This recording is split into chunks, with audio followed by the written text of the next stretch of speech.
Pemirsa Komisi Pemilihan Umum KPU Republik Indonesia menggelar simulasi pemungutan dan perhitungan suara dalam persiapan pemilu serentak 2024. Simulasi tersebut digelar dalam rangka penyederhanaan desain surat suara serta formulir pemilihan yang akan digunakan dalam pemilu nanti.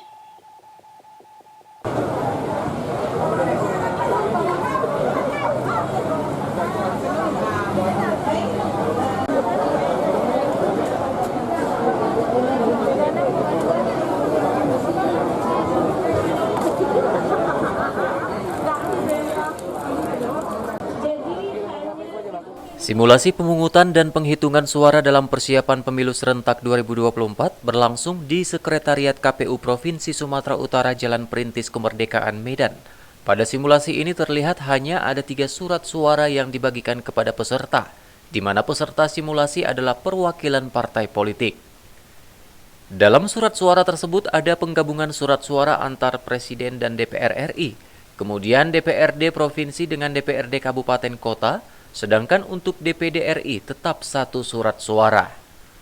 Sebelumnya pada pemilu 2019, desain surat suara memisahkan antara kelima kategori. Surat suara pemilihan presiden untuk presiden dan wakil presiden, surat suara pemilihan anggota DPR, surat suara pemilihan anggota DPRD Provinsi, surat suara pemilihan anggota DPRD Kabupaten Kota, dan surat suara pemilihan anggota DPD semua terpisah masing-masing.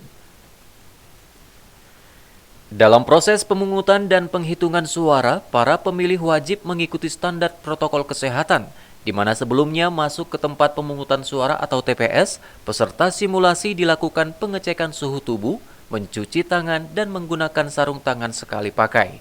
Komisioner KPU Evi Novida Ginting Manik mengatakan, dengan desain surat suara yang sederhana diharapkan bisa memudahkan pemilih dalam penyelenggaraan pemilu 2024, serta untuk meringankan beban kerja penyelenggara di tingkat bawah. Selain itu juga penyederhanaan surat suara dilakukan untuk mengurangi potensi suara tidak sah.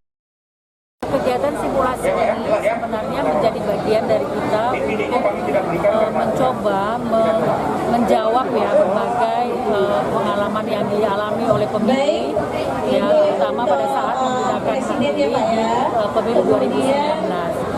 Di mana pemilih berdasarkan hasil penelitian juga itu mengalami kesulitan kesulitan dalam penggunaan hak pilih, karena di 2019 kita menggunakan 5 jenis pemilu dalam satu hari, sehingga ada 5 jenis surat suara yang akan dicoblos ataupun diberikan suara oleh pemilih. Nah, oleh karena itu juga kemudian kita mencoba untuk mendesain kembali surat suara agar bisa memberikan kemudahan kepada pemilih kita di dalam dia pertama mengenali profil politiknya, calon yang akan dia pilih. Kemudian juga dia menjadi lebih mudah di dalam memberikan suara. Nah, ini tentu juga bagian kita dalam rangka untuk mengurangi tingginya surat suara tidak sah. Untuk DPD saja sampai 19% dan untuk DPR RI itu 11% lebih yang kita ketahui dari pemilu 2019. Nah, sementara rata-rata yang bisa ditolerir itu surat-surat tidak sah yang dalam pemilu di dunia itu 3-4%. Jadi kan ini cukup tinggi. Tentu ini menjadi alarm lah bagi kita untuk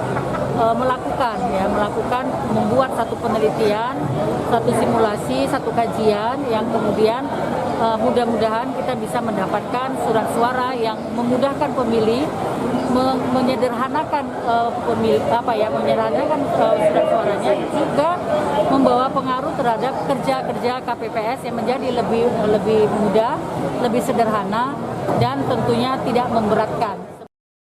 Setelah melakukan berbagai simulasi tersebut, KPU RI kemudian melakukan evaluasi dan melaporkan hasil tersebut ke DPR dan pemerintah.